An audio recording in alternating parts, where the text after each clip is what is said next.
పాము అంటే భయపడే జీవి. భారతీయ సంస్కృతిలో దానికి ఎంతో గుర్తింపు ఉంది.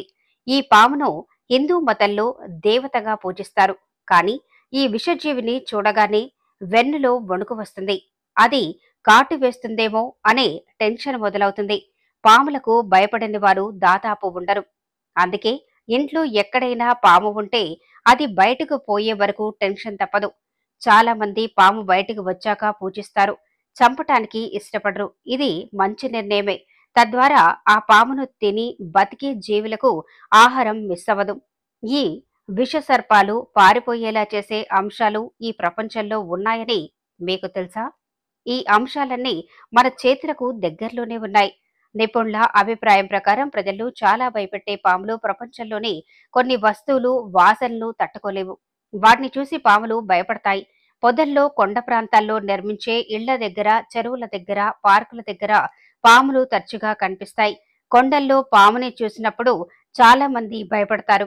అయితే వారు పాముల పట్ల జాలితో ఉంటారు. అందువల్ల వాటికి హాని చెయ్యరు. నిపుణుల అభిప్రాయం ప్రకారం పాము ఒక ప్రాంతంలోని ఇంటికి వస్తే అది చాలా భయానకంగా ఉంటుంది.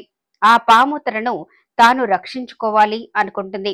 ఇంట్లోని వారు తనను చంపగలరు అని భావిస్తుంది. అందువల్ల ప్రాణభయంతో ఆ పాము చాలా దూకుడుగా ఉంటుంది. పాముల్ని చంపకూడదు. అదే సమయంలో అవి మన ఇంట్లోకి రాకూడదు. ఇందుకోసం ఏం చేయాలి? చుట్టూ ఎలక్ట్రిక్ ఫెన్స్ వేసుకోవాల్సిన అవసరం లేదు. దాని బదులు కొన్ని రకాల మొక్కల్ని ఇంటి దగ్గర పెంచుకుంటే పాములు ఇంటివైపు రావు. పాము ఏ వాసన నుంచి పారిపోతుంది? జాబితాను చూడండి. వెల్లుల్లి, ఉల్లిపాయ పాములను తరిమి కొడతాయి. ఈ రెండు ప్రతి ఇంట్లోనూ ఉంటాయి.